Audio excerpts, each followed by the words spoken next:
On the evening of March 15, 2024, a double murder took place in a house on Linwood Street in Detroit, the result of 5 years of lies and betrayal within one family.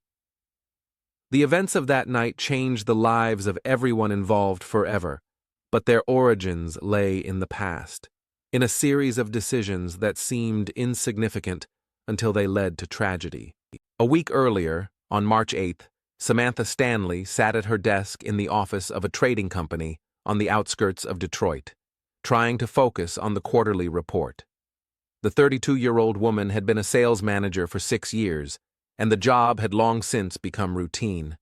The same clients, the same reports, the same conversations with colleagues about the weather and the weekend.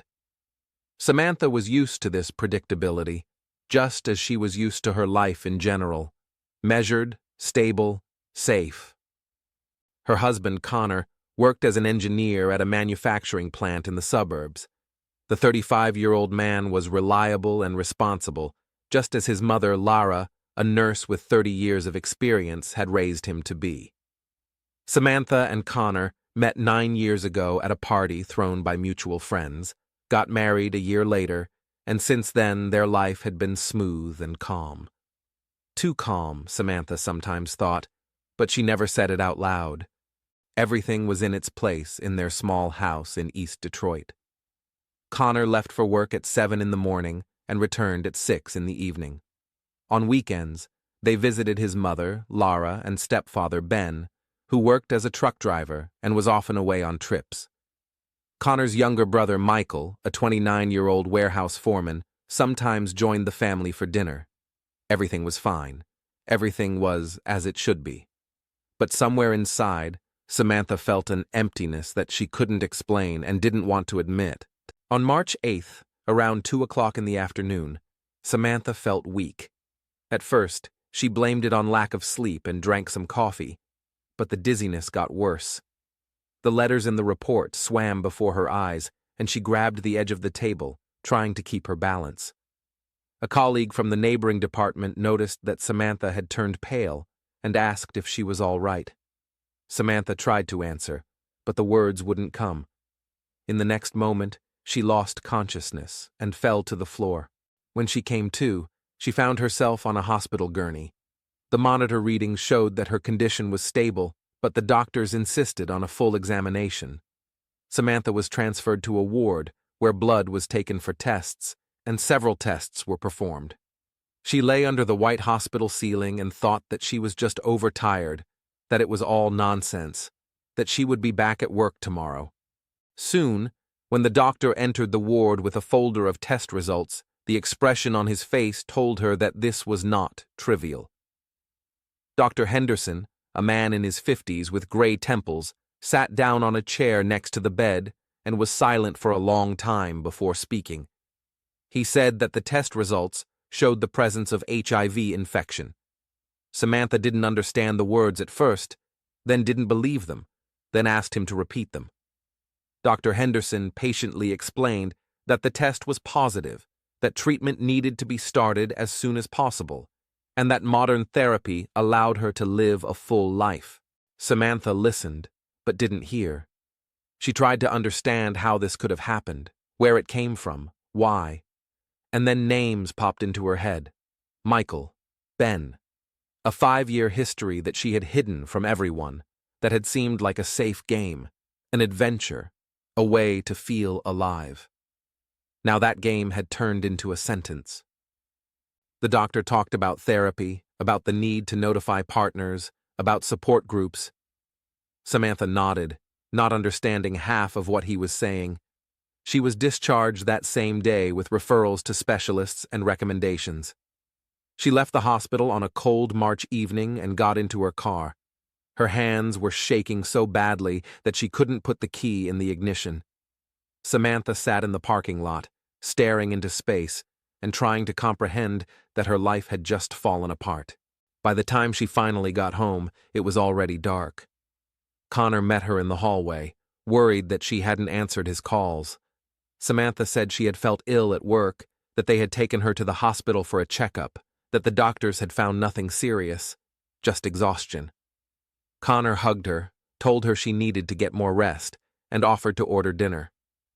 Samantha nodded, went to the bedroom, and locked herself in the bathroom. She looked at her reflection in the mirror and didn't recognize herself. She lay awake all night next to her husband, thinking about what to do next. Michael or Ben. One of them had infected her. Or she had infected them. Her thoughts were confused, turning into a nightmare. By morning, Samantha had made a decision. She needed to talk to someone she could trust. On March 10th, she called her best friend, Abby Rains. They had been friends since college, and Abby was the only person who really knew Samantha. The 31-year-old woman worked as an accountant at a small firm and always found time for her friend. They agreed to meet at a cafe on Woodward Avenue at 1 o'clock in the afternoon. Samantha arrived first, ordered coffee, and sat down at a table by the window. When Abby entered the cafe, Samantha could tell from her face that she had already noticed something was wrong. Abby sat down across from her, looked at her friend intently, and asked what was wrong. "I need to tell you something," Samantha began, her voice trembling. She took a sip of coffee, trying to calm down, but her hands continued to shake. "I was at the hospital the day before yesterday. I had some tests done. I have HIV, Abby." Abby froze, her cup halfway to her lips. She slowly set it down on the table and looked at Samantha with wide eyes. "What? How?" "Samantha, that's impossible. Are you sure? Maybe there was a mistake in the tests?" "No mistake," Samantha replied quietly. "The doctor explained everything. It's definite, and I know where it came from." Abby leaned closer, lowering her voice. "Where? Connor. But he—" "Not Connor," Samantha interrupted. She took a deep breath and uttered the words she had kept inside for so many years.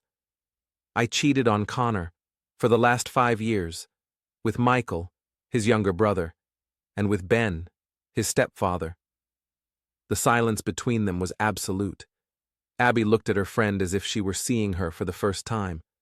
Her lips parted, but no words came out. Finally, she leaned back in her chair and covered her mouth with her hand. "My God, Samantha, what have you done? With both of them? With your husband's brother and his stepfather? 5 years? How is that even possible?"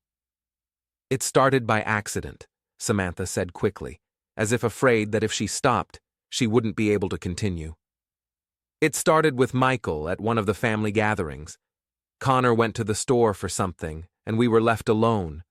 Michael said something, I responded, and we realized there was something between us. That was 3 years ago. Then we started seeing each other secretly. He works in a warehouse, he has a flexible schedule, we found time." "What about Ben?" Abby's voice sounded hollow, as if she didn't want to know the answer but couldn't help asking. 2 years ago. He's often away on business, but when he comes back, Lara works nights at the hospital. Ben called me once and said he saw me coming out of Michael's house. He said he guessed what was going on. I was scared, I thought he would tell Connor. But instead, he suggested we meet and talk. We met and it just happened. He didn't say a word to Connor, and we continued." Abby was silent, digesting what she had heard.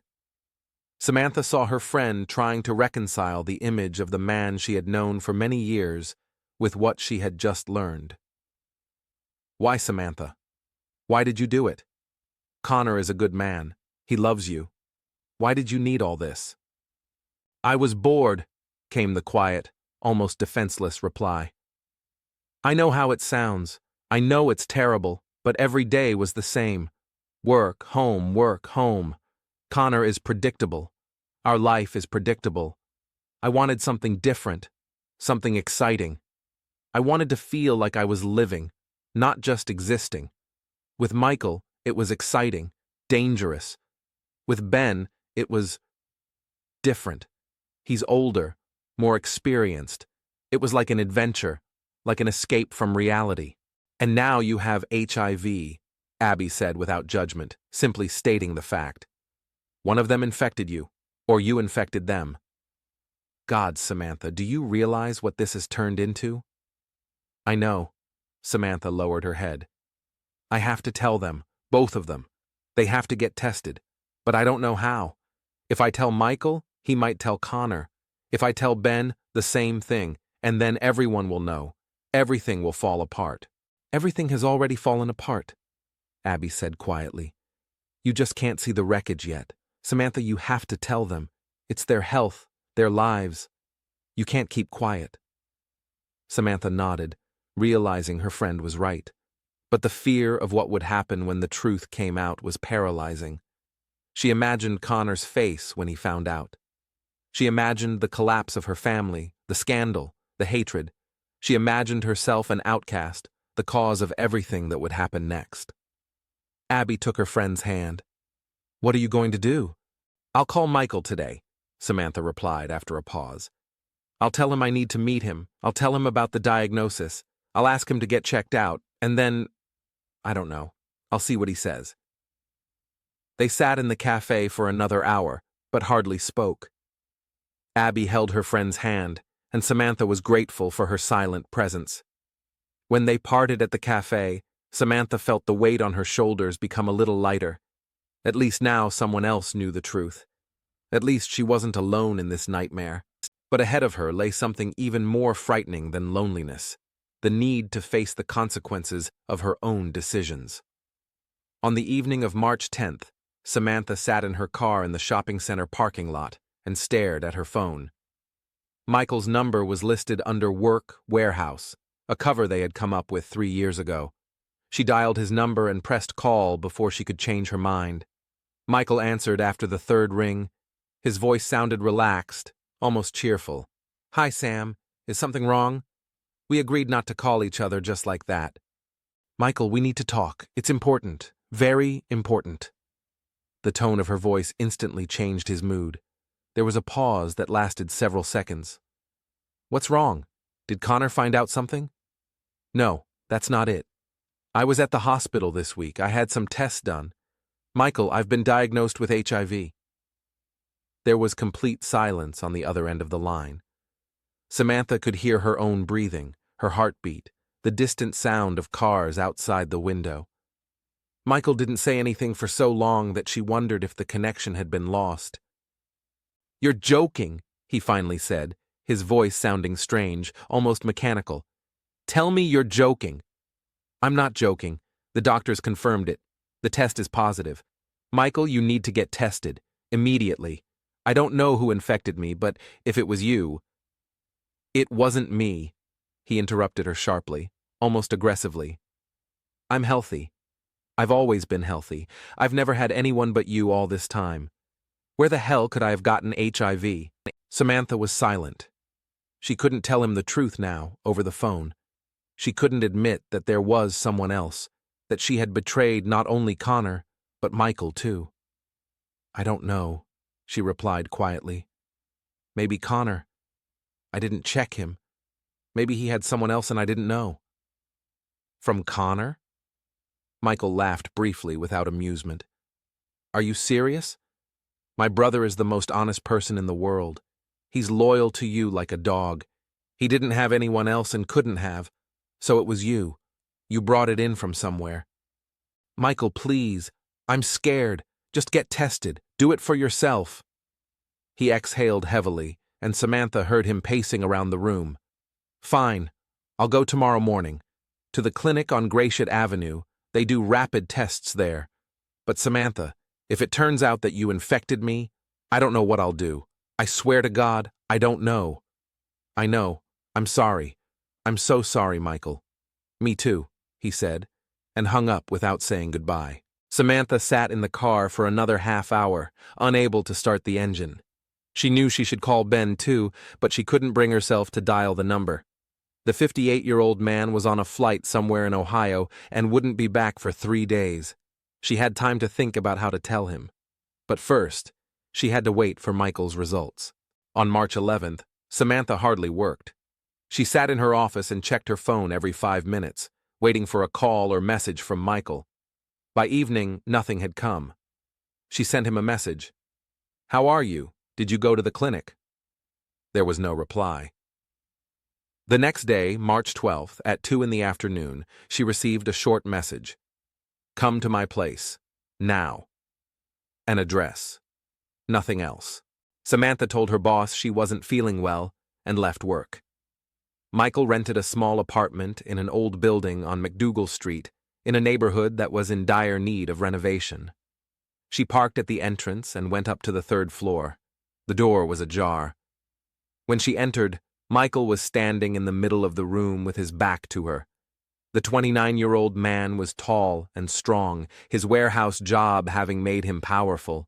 But now his shoulders were slumped, and his whole posture conveyed such fury that Samantha felt afraid. Close the door, he said without turning around. She closed the door and remained standing in the doorway. Michael slowly turned to face her.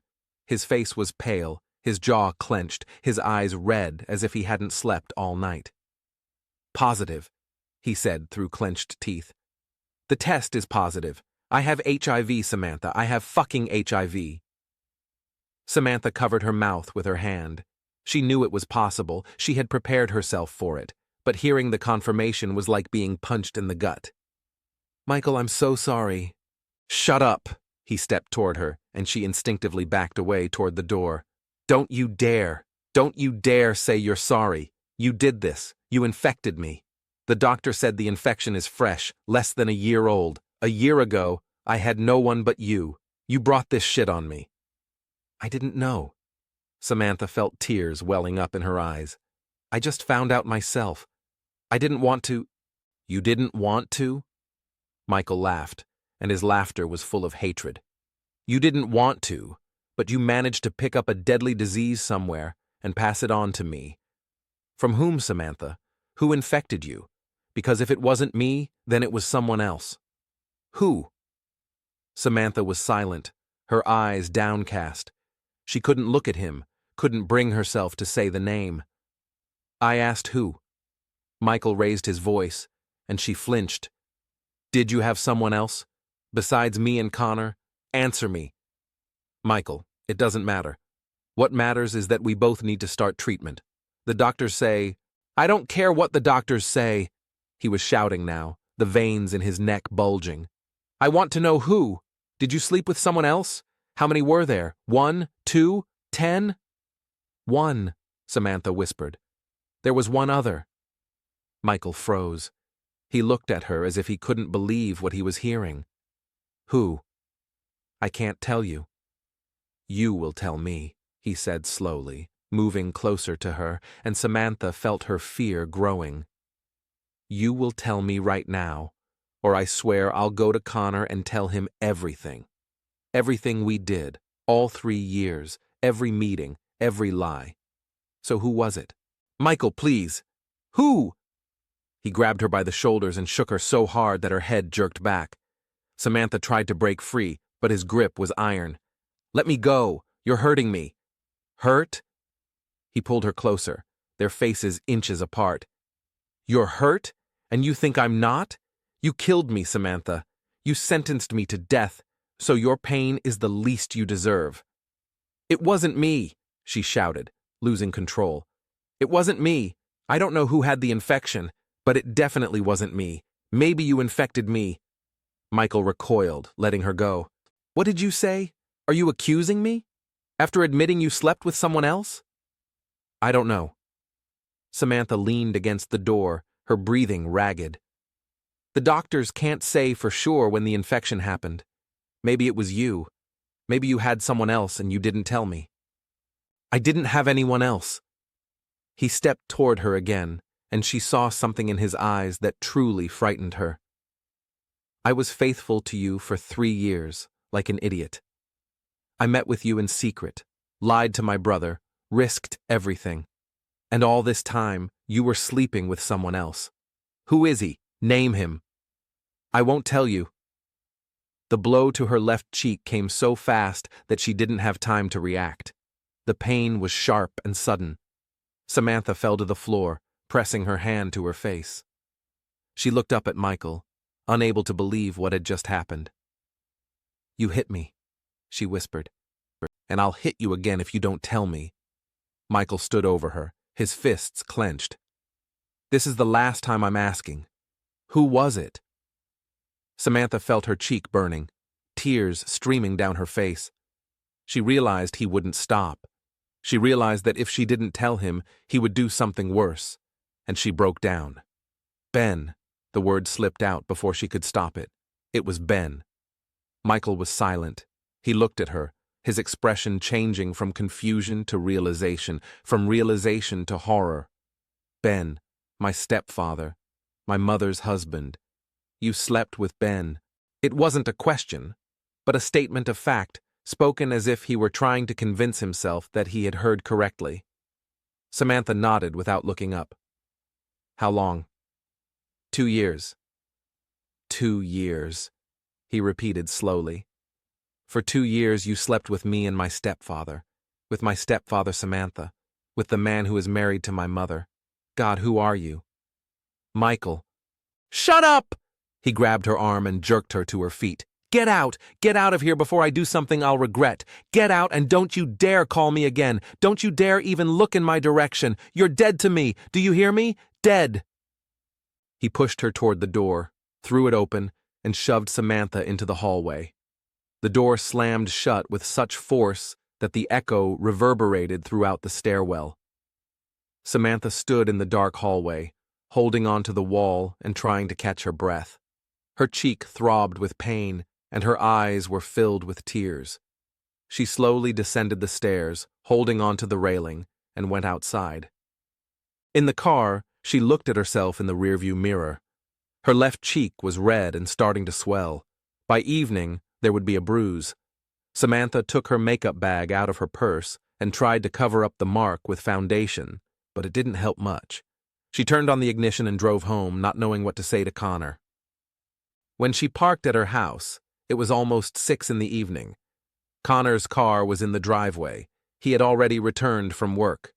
Samantha sat in the car for another 10 minutes, trying to come up with a plausible explanation. Finally, she realized that there was no point in putting it off and got out. Connor met her in the hallway. The 35-year-old man took off his work boots and changed into his home clothes. He smiled at his wife, but the smile disappeared as soon as he saw her face. "Samantha, what happened to your cheek?" She instinctively covered her face with her hand. "Nothing. Just a bruise." "A bruise? From what?" Connor moved closer, took her chin in his hand, and turned her face toward the light. "That's a bruise. Someone hit you. Samantha, who did this?"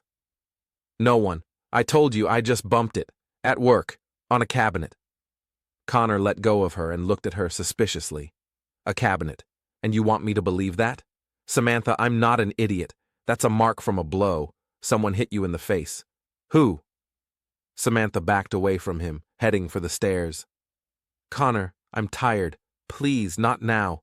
I just want to rest." "No." He blocked her way. "Not now? My wife comes home with a bruise on her face and you think I'm just going to ignore it? Tell me. Right now. What happened?" "I already told you."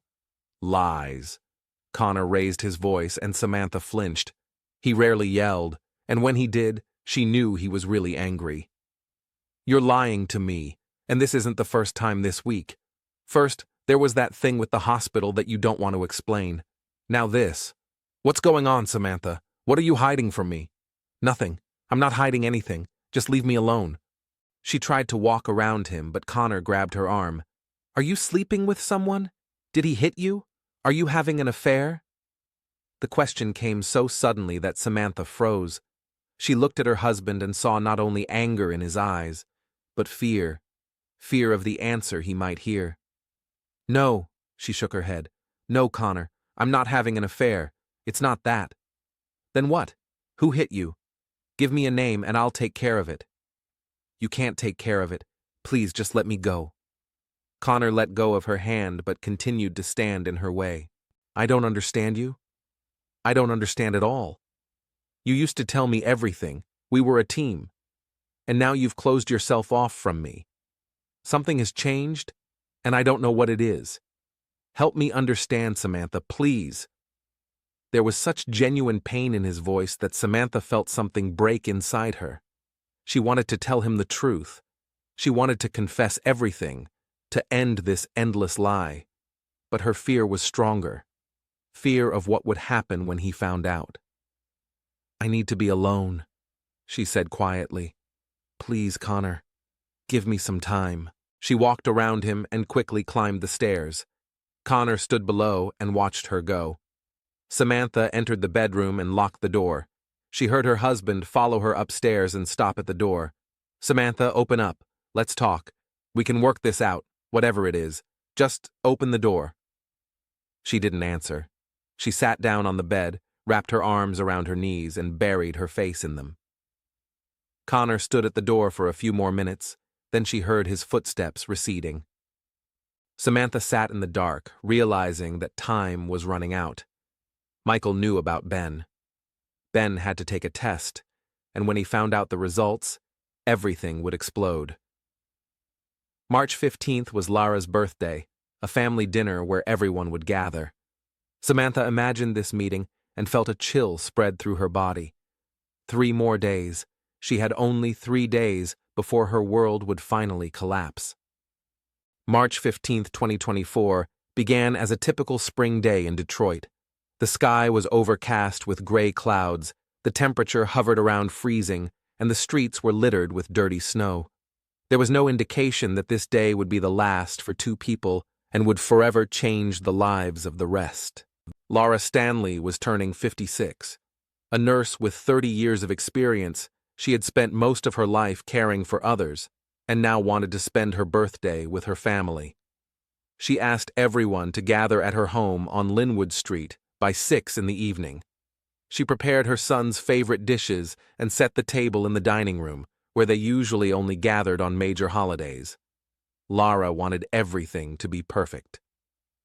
Samantha was in a state of near panic all day. The 3 days since she had met Michael had been a continuous nightmare for her.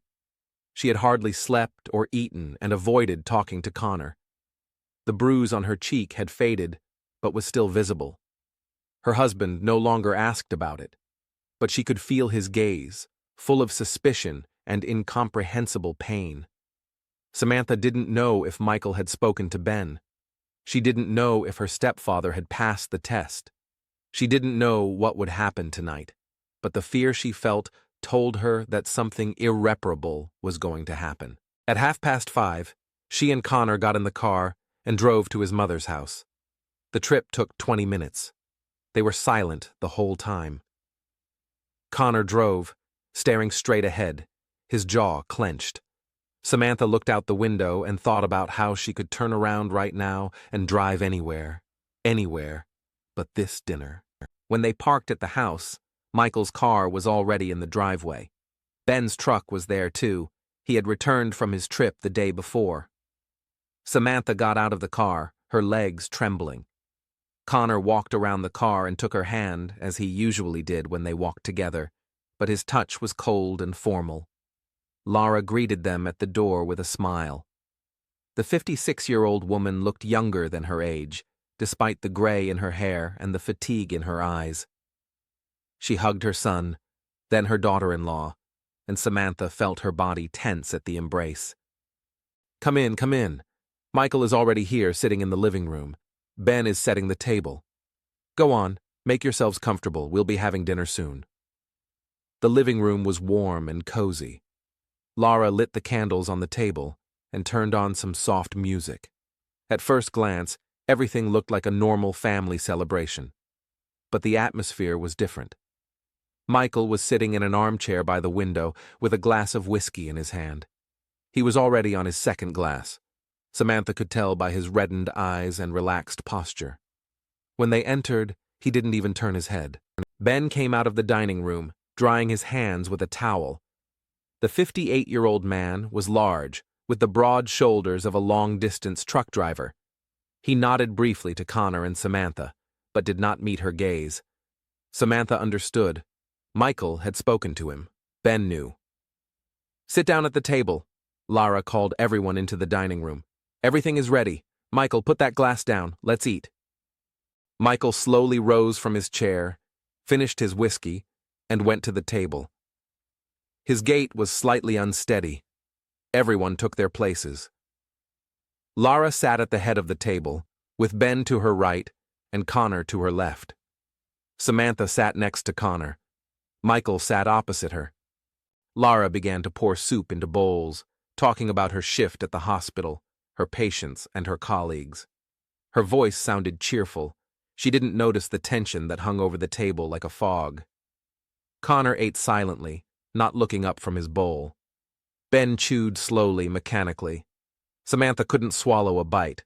Her throat was constricted with fear. Michael didn't touch his food. He sat with his elbows on the table, staring at Samantha. His gaze was heavy, accusatory, full of hatred. She tried not to meet his gaze, but she could feel him staring at her. "Michael, you're not eating anything," Lara remarked. "Are you feeling sick?" "I feel fine, Mom," he replied, his voice tinged with bitter irony. "I just don't have an appetite." "Are you sick? You look strange." "I'm not sick. Although, no, I guess I am sick. Very seriously sick." Lara frowned, not understanding. "What do you mean? Have you been to the doctor?" "Yes, 3 days ago. I found out something interesting about my health." Samantha felt her heart pound wildly. She looked at Michael imploringly, trying to convey with her eyes a request to stop, not to say it, not to do it, but he looked at her with cold determination. "Michael, not now," Ben said quietly, the first words he had spoken at the table. "When? Then." Michael turned to his stepfather. "When will be the right time, Ben? Tomorrow? A month from now? Or never?" Connor looked up from his plate and glanced at his brother. "What are you talking about?" "The truth. I'm talking about the truth that we're all hiding here. Except you, little brother. You're the only one who doesn't know anything, the only honest person at this table." "Michael, stop it!"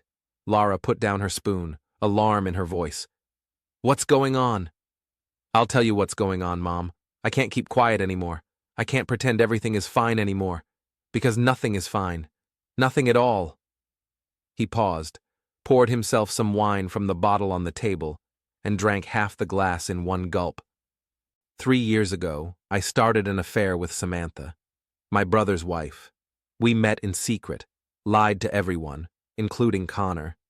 And 3 days ago, I found out I have HIV, because Samantha infected me.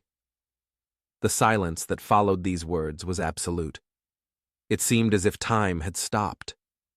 Lara sat motionless, her mouth open, unable to utter a sound. Ben lowered his head, staring at his plate. Connor slowly turned to his wife, and Samantha saw an expression in his eyes she had never seen before, a mixture of shock, incomprehension, and incipient horror. "What did he say?" Connor's voice was quiet, almost a whisper. "Samantha, what did he just say?" Samantha couldn't speak. She sat as if petrified, feeling the whole world collapse around her. "Is it true?" Connor raised his voice. "Answer me. Is it true? Connor, yes or no?" "Yes." She squeezed out the word, and it sounded like a sentence. "Yes, it's true." Connor recoiled as if he had been slapped. He looked at his wife as if he were seeing her for the first time, as if she were a complete stranger sitting in front of him. 3 years. You slept with my brother for 3 years, and I knew nothing." "Connor, I'm sorry. I didn't mean to." "You didn't want what?" He jumped up from the table so abruptly that the chair fell over. "You didn't want me to know? Or you didn't want to cheat on me with my own brother?" Michael laughed, and there was no joy in his laughter. "But that's not all, little brother. Tell him, Samantha. Tell him everything. Or should I tell him?" Samantha covered her face with her hands. She couldn't bring herself to say the words out loud. She couldn't look at Connor. "She didn't just sleep with me," Michael continued. "There was someone else. Someone who was sitting with us at this table." Connor looked at his mother, then at Ben. Understanding came slowly, like dawn after a long night. "No," he shook his head. "No. That can't be true." "Ben?" His stepfather didn't look up. His silence spoke louder than any words. "Ben." Connor took a step toward him. "Tell me it's a lie. Tell me my brother is lying." Ben slowly raised his eyes. They were so tired and ashamed that Connor stepped back. "It's not what you think. She came to me. She offered herself. I couldn't resist. I'm sorry, Connor. I'm really sorry." "You slept with my wife," Connor said, enunciating each word as if trying to grasp their meaning. "You slept with your stepson's wife, with your wife's son's wife. I know, it was wrong, but I've had HIV for years. Ever since I was a truck driver in the southern states. I didn't know about it for a long time. I only found out a year ago when I was tested after an accident. Your mother doesn't know. No one knew. Samantha didn't infect me. I infected her." Lara made a sound like a moan. She grabbed the edge of the table, as if it were the only thing keeping her in place. "What? Ben, what did you say? You have HIV? You've known about this for a year and didn't tell me?" "Lara, don't you dare!" She jumped up from the table, her voice breaking. "You cheated on me with my son's wife. You infected her. You put me at risk. How could you?" Ben stood up, reaching out to her. "Lara, I haven't touched you in 2 years. We haven't. You're safe. You're not infected." 2 years? Lara recoiled from him.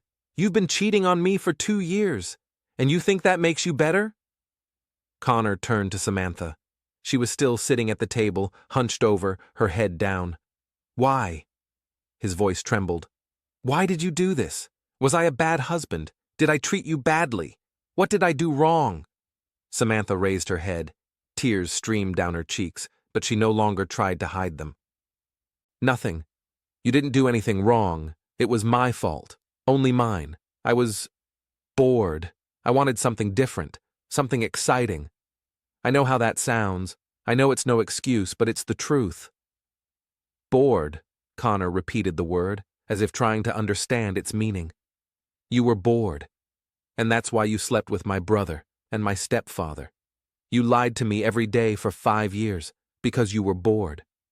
His voice rose with each word, turning into a scream. "You destroyed my family. You infected my brother with a deadly disease, and all because you were bored." He turned sharply to Michael, who was still sitting at the table, watching the scene with grim satisfaction. "And you're my brother, my younger brother. I've protected you my whole life, and you betrayed me." Connor lunged at his brother. His fist struck Michael in the face before he had time to react. Michael fell from his chair, and Connor was on top of him, punching him over and over again. Face, chest, stomach. He hit him without stopping, not hearing his mother's screams, feeling nothing but rage. Michael tried to defend himself, to push his brother away, but he was stronger and heavier. Blood poured from Michael's nose, his eyebrow split open. He fumbled in his jeans pocket and pulled out a gun, a small revolver he carried for self-defense, after he was almost robbed at the warehouse a year ago. "Connor, stop!" he croaked, pointing the gun at his brother. Connor froze for a moment when he saw the barrel of the gun. Then, faster than anyone could have expected, he grabbed his brother's arm and twisted it. Michael screamed in pain, his fingers loosened, and the gun fell to the floor. Connor grabbed it. It all happened so fast that no one had time to stop him. The shot rang out deafeningly in the enclosed space. Michael jerked, his eyes wide with surprise. He looked down at the spreading red stain on his chest, then at his brother. "Connor," he whispered, and blood spurted from his mouth. He fell backward and didn't move. His eyes remained open, staring at the ceiling. Lara screamed. She rushed to her younger son, fell to her knees next to his body, trying to find a pulse, to stop the bleeding. But it was too late. Michael Stanley was dead. Ben backed away to the wall, his face white as chalk.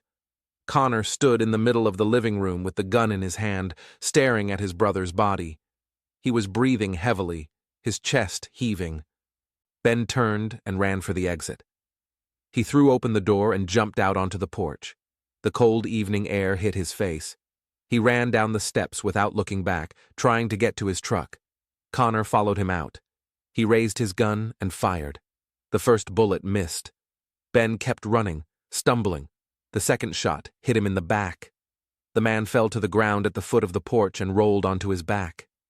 He stared up at the dark sky and gasped for air, trying to breathe. Connor descended the steps and stood over him. Ben raised his hand, as if trying to defend himself or beg for mercy. The third shot sounded like a death sentence. Ben Stanley died on the steps of the house where he had lived for the last 20 years. Laura ran out onto the porch and saw her husband's body. She screamed again, a blood-curdling, hysterical scream. She rushed between the two bodies, her son inside the house and her husband outside, not knowing where to run, not knowing what to do. Connor returned to the house. Samantha was standing against the living room wall, her arms pressed against her chest. Her face was covered in tears, her whole body shaking. Connor looked at her, and there was nothing human in his eyes. "Get out," he said quietly. "Get out right now, because if you stay even a minute longer, I swear to God, you'll be the third." He raised the gun and pointed it at her. Samantha rushed to the door without hesitation. She ran past Connor, past Laura, who was sobbing over Ben's body, down the steps and into the street. She ran without stopping until she reached her car, parked a block away from the house. She started the engine with trembling hands and drove away, not knowing where. Two bodies remained in the house on Linwood Street, a broken woman and a man with a gun in his hand who had just killed his brother and stepfather. The evening of March 15th, 2024, ended in tragedy that began many years ago with one wrong decision, one lie, one moment of weakness. 5 years of deception, betrayal, and secrets led to a gathering of people around one table, each bearing their share of guilt. And when the truth finally came out, it did not bring liberation. It brought only death and destruction. In 20 minutes, police cars will arrive at the house. In an hour, detectives will begin taking statements. In a day, the newspapers will write about a family tragedy in Detroit. But none of that will bring Michael and Ben Stanley back to life. Nothing will bring Laura, her son and husband back. Nothing will change what happened that night. The story ended as it was meant to end from the very beginning, in blood and tears.